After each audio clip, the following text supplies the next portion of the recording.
What's good, everybody? It's your boy Tico on Blitz, back at it again with another video. And today we are going to be looking here at one of the most popular comp tanks, and not to mention the most overpowered vehicle or tank destroyer in that terms for now that occurs throughout World of Tanks Blitz, and that is the WZ-113 GFT, the Tier 10 Chinese Tech Tree Tank Destroyer. And I do really mean that it is probably one of the most overpowered vehicles because you have a very troll upper infrastructure that the majority, and I do quote unquote, the majority of vehicles, even when running premium ammunition, will have a very hard time trying to cut through that full upper infrastructure, including a 640 average alpha damage that occurs with the standard ammo on the gun. And if we go ahead and take a look at the stats of the vehicle, it has upwards of 247 millimeters thick of frontal hull armor in terms of that. And then making our way over towards the armor profile, this is what you can expect against standard ammunition, having upwards of 278 millimeters thickness. And yes, that is exactly the one I'm talking about the full-on upper infrastructure. 308 to 312 in this case, and the bottom portion, including the gun mantlet, are extremely troll in that regards. If you're in a vehicle like an IS-7 that doesn't really have the best of pen factors, including the premium ammunition, then if you're ever in a face hug or come across this vehicle in a face hug, you're not going to pen it. It doesn't really matter how much gun depression that you have, or in fact, how much pen factors that you have for anything that's maybe under 340 millimeters thick. You're not going to cut through this vehicle. It's just extremely troll in that regards. Even we're running premium ammunition with 365 when it is using its 6 degrees of gun depression. Look how troll of armor this is. 383 millimeters thick to about 388 in most cases as well. A very troll upper infrastructure, and you can't even see the hatch that occurs on the vehicle either in a position like this, which is extremely insane for this vehicle. When running calibrated shells though, upwards of 412, that's pretty much the heat pen that this has when this vehicle is running the calibrated shells, and yeah, it can be overmatched quite easily. But if you have something in the regards to, like I said before, under 340, yeah, good luck trying to cut through this vehicle. So anyways, making our way towards the side of the vehicle, the side is upwards of 188, and the back rear is upwards of only 34 in that regards. And then making our way to the full-on back side of the vehicle, the back of the infrastructure right here is upwards of 70, and then the full-on back is upwards of 74. 90mm HEs will be able to outmatch the top portion and the full-on rear, where the engine deck is located in that regards as well. Along with that, this vehicle carries 2,791 damage per minute with a pretty okay 13.76 second reload time. Not that it would necessarily matter, as this thing packs a punch for the amount of penetration that it has along with the damage output. And speaking of the pen factors, 300 on the standard, that's insane! Like literally, you're basically having or outdoing a tier 9 or some tier 8s as a matter of fact in premium penetration, which means that you're going to have just as good pen, and if not anything better in terms of the standard ammunition, and also 412 millimeters of premium pen. That is absolutely insane, and you're going to be able to cut through anything, including a lot of spaced armor as a matter of fact along with that, and 97 even on the high explosive. And then here's the average damage. 640 on the standard, 550 on the premium, and 960 on the high explosive. This thing really hits hard, including a 3.5 second aiming time with 0.296 dispersion. And then finally, for the maneuverability, the tank goes at a top speed of 42 with a reverse of 16 and a pretty reasonable power to weight of 16.4. The whole turn rate is actually fairly solid too in that regards to whenever mediums or lights are trying to get in behind you or try to run around in circles just to try to outmatch tank destroyers, because that's what those typical pests like to do in tanks like these. But this one is going to have the whole traverse speed factors in order to outmaneuver the majority of mediums and lights in that regards as well. So here we are loaded up into our first battle. Let's see what they got in terms of their individual TDs. A 183, you'll typically see those every day of the week. A Yak Panzer E100 and another 113 GFT, as we do have one ourselves along with us as well. So let's go ahead and mosey onwards over here with our heavies. Let's see what they got for lights. They only have an M48 patent on a Caro. Okay. So I do hope that our two autoloaders will be able to hold those two off. So at least that's what you can expect to happen or occur. So I'm going to make a poke right here. We got the Yag spotted off in the back. I am not able to see anybody else as well. So I'm really hoping that this Yag ends up moving on forward for the time being. Because if not, then I'm going to have to attack. And it looks like that their lights, including their 113 GFT, showed up right over there. Alright, and wow, our 113 GFT really screwed himself out there. We also got the M4, who were able to get a nice tap in for 649, and that is where that deadly alpha on this vehicle sincerely comes into play. So we're going to put on a reactive right now, and there we go. We get a 347 shot into from the VZ right there, and there we go, another 644 chunker, and the 183 also low rolled as well. So, and wow, he actually gets the clear, which is absolutely good. All right, so let us continue to hold these guys off. Maybe this AMX is gonna poke on out again. Unfortunately, I bounced, but he does too, as I scraped at the last second, which is good.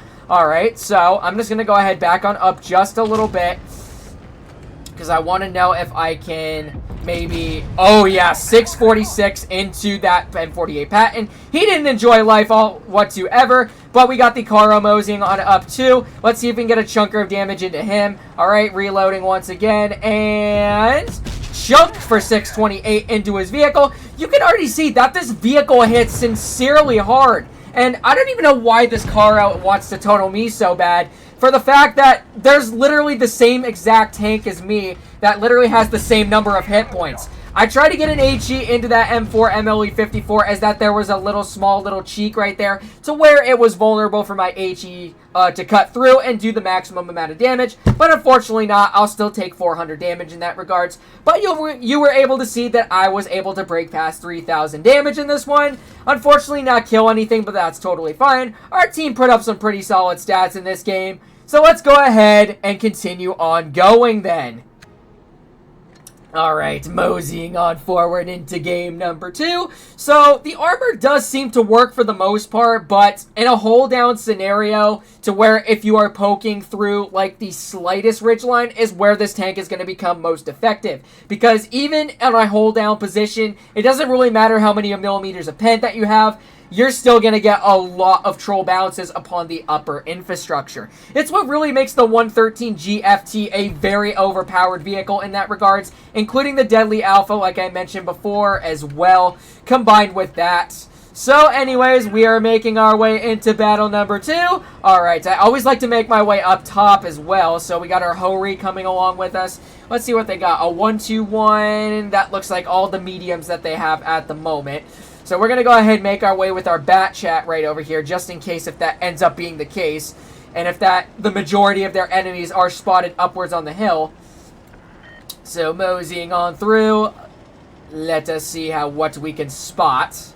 So our bat chat's going to kind of use his concealment factors in order to get these enemies spotted to whatever's poking on right over here. As our Hori and I are going to try to tunnel this guy, as it appears that he might be the only one up here. Oh, but they got an E3 as well. Alright, so it looks like we got the 121 that's going to push on upward towards my bat chat at the moment. And I want to do my best to make sure and prevent him from doing such. So we are going to get a nice tap for 656 into his vehicle. So we are reloading once again. This player is pretty much screwed at this point, so we are going to go ahead. He messed up the HE. Alright, we're going to go ahead and get another solid tap for 570 into his vehicle. BC is going to reload his clip. At least he is a 3-shell autoloader, so he should be able to get that shell out. There we go. Beautiful. Alright, so making our way over towards the remainder of these enemies that pushed on upwards over in town. Alright, moseying on through. Let's see what we can get that's spotted out in the open. Looks like we got the 183 off in the back right there. So we're going to go ahead and chunk. Wow, 680. Lots of times you are going to get those rolls in this type of tank right here. It's actually extremely insane. So anyways, moving on forward. You bounce that Hori? You cannot be serious right now, bro.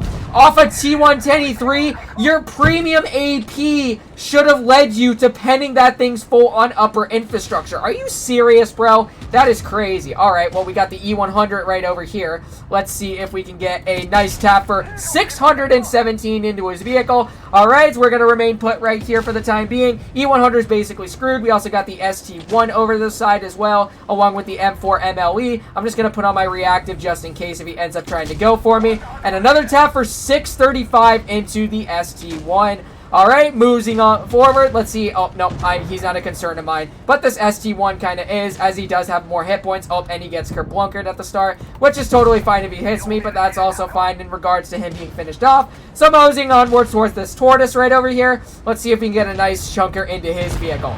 All right, so reloading in 3, 2, 1. Oh, he has the vicinity of hit points to where I can manage to finish him off, and that is another fairly solid game at that. Breaking past above 3,500 damage, doing slightly better than last time, but we were able to kill off 3 enemies in the process. 3781, damaging 6 by Ram 42. That's crazy. All right. I think this was a top, if I'm not mistaken. Oh, it's a second. Wow, our BC actually put up a pretty solid fight in this one. So let's go ahead and make our way into game number 3 then. You can see, although it doesn't have the greatest of DPM, it still ranks up there in terms of its individual damage output to where this vehicle can easily surpass limits of above like 2,500 to even 3,000 damage, because the alpha is really what makes this tank incredibly overpowered, including the armor as well. So wading into Q once again, I'm really hoping that this time is not going to be a loss. I am praying, I am begging the Wargaming gods to give me and bless me with the best of RNG so that I can get 3 victories in a row. So anyways, here we are loaded into game number 3. All right, let's go ahead and mosey onwards over towards the right side. In terms of the TDs, a Badger, a Hori, and another 113 GFT. All right. So let's go ahead and see what we can spot along the right side of the map over towards A side. What I usually like to do in this vehicle is I like to plant myself like right along here, just in case if enemies decide to push on up over towards the right, or in that regards if mediums try to push on upwards over towards here. So anyways, we got the STB spotted. Let's see if he is going to poke, but we also got the 121 over there. Wow, 704. That is a solid roll. And wow, I actually put on the reactive at the last second. Thank goodness for that, as the Hori only got 400 chunks of damage into me. So we are able to overmatch his side right there. There we go, 690 into the side of the Hori. All right, we're going to stay put right along here. We're going to go down in a little bit of a hold down spot. All right, so the Hori is still not spotting me, as he is still out in the open to where I can hit him. Alright, so aiming on in. Alright, he puts on his reactant now, so I'm going to mosey on upward just a little bit so that I can guarantee a shell into this enemy right over there. Unfortunately, it hits the upper infrastructure, or not the upper infrastructure, but the side of the gun mantlet. But I'm totally fine with that. Let's see, are we able to get another tap into this Hori? Maybe. Alright, so he is barely poking on upwards. Oh, he is going to mosey on back. So, there we go. 610 into the side of his vehicle, and he is cleared. Alright, that is very good upon our behalf. So, as long as these guys are taking care of the med over there, they are being outspotted by a Badger. Alright, we are able to spot my own vehicle, and we were able to get a 618 tap, and he was able to bounce us. Alright, so it looks like that this is going to be another win upon our behalf, as our enemies did a very good job holding off towards the right side of the map. So I'm just going to wiggle my way on through, but that's totally fine, as we're going to get a 491 chunker. I don't care if this guy was activating the reactive armor. Alright, so I'm just going to go ahead and mosey on behind right over here, as this guy will have trouble trying to get in behind me. That is very good that he gets cleared. Alright, moseying onward towards the Badger right over here. Let's see if we can get an HE into the back of him. Ooh, 1,017. And that is where the HE comes into play along with that. Oh my gosh, what a hard-hitting beast. No wonder they consider this thing to be extremely overpowered.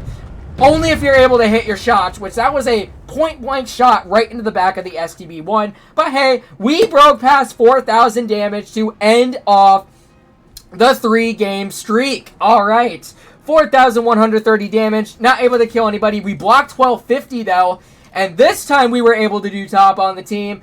Oh my gosh. So that's really all there is to come to it with the WZ113 GFT. Don't expect this thing to continue being overpowered, as it is going to be receiving a nerf in the next update. I think it might receive less DPM if I'm not mistaken. They might be changing the armor just a little bit, probably to a point to where it's going to be about 50-50 from where it originally started, where it had no armor on the upper infrastructure. But that is upon Wargaming's behalf, and we'll have to wait and see until the update comes out. So anyways, hopefully you guys did end up enjoying today's video, and if you did, make sure to like, comment, and subscribe to my channel, and make sure to turn on those bell notifications while at it so you don't miss out on any new videos, and I hope to see you guys in the next one. Peace out, y'all.